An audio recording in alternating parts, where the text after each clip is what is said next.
YCP నేత పోసాని మీడియాతో మాట్లాడుతున్నారు. లైవ్ లో చూద్దాం.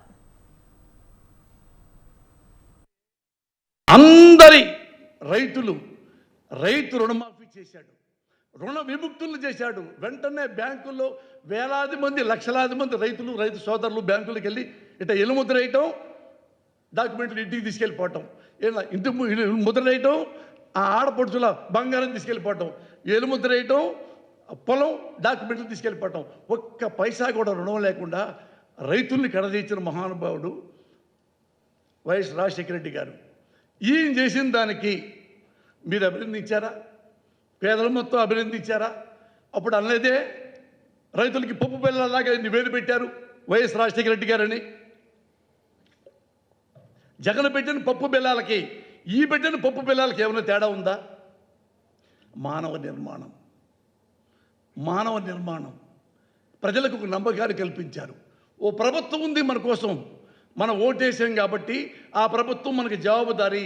మన కష్టం వాడు తీర్చాలి, మన నష్టం వాడు తీర్చాలి, మన కన్నీళ్ళు వాడు తుడవాలి. అదే కాన్సెప్ట్ వైఎస్ రాజశేఖర రెడ్డి, అదే కాన్సెప్ట్ జగన్మోహన్ రెడ్డి. అదే ఇంట్లో పిల్లవాడు చదువుకోకపోతే, ఇంగ్లీష్ రాకపోతే, ఉద్యోగం లేకపోతే గుడిసెగా ఉంటుంది, రోగంగా ఉంటుంది, ప్రాణంగానే పోతుంది. కాబట్టే నాడు నేడు, కాబట్టే ఆరోగ్యశ్రీ. దయచేసి ఇంతకంటే మీకు ఎక్కువ చెప్పాల్సిన అవసరం లేదు. ఇది 100% చాలా జెన్యూన్గా మనస్ఫూర్తిగా దైవ సాక్షిగా చెప్తున్నా. He is very very sincere. పేదల పట్ల చాలా కనసరం ఉన్న మనిషి జగన్మోహన్ రెడ్డి గారు. ఇప్పుడైనా మీరు ఎంక్వైరీ చేసుకోండి. ఇన్నేళ్ల మీ రాజకీయ జీవితంలో మీరు చాలా చూసుంటారు. జగన్మోహన్ రెడ్డి గారు ఏం చెప్పారు, ఏం చేశారు, చంద్రబాబు గారు ఏం చెప్పారు, ఏం చేశారు, మీరు క్వశ్చన్ చేసుకోండి సార్. ఆన్సర్ మీకు తెలుస్తుంది. దయచేసి జగన్మోహన్ రెడ్డి గారిని దీవించండి, ఆశీర్వదించండి. Thank you.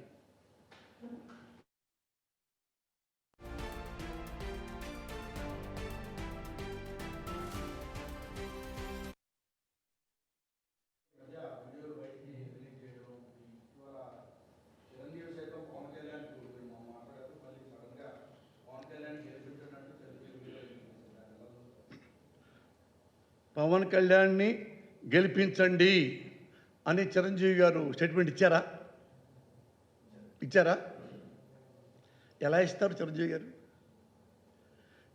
గారు ప్రజలంటే ఆయనకి లెక్కలేదు కదా, ప్రజలంటే ఆయనకి చాలా చీప్ ఒపీనియన్ కదా. వాళ్ళేం బిగుతారులే మన్ని అని కదా. ఎందుకంటే ఆయన వెరీ గుడ్ బిజినెస్ మ్యాన్. సినిమాల్లో once upon a time number 1 hero, ఇప్పటికీ టాప్ హీరో. ఇతను మనకి సేవ చేద్దామని చెప్పేసి ప్రజారాజ్యం పార్టీ పెట్టాడు. మీకు చెప్పక్కర్లా. ఆయనకి 18 ఎమ్మెల్యేలు వచ్చినాయి. ఎవడన్నా 18 ఎమ్మెల్యే సీట్లు వస్తే ఆ 18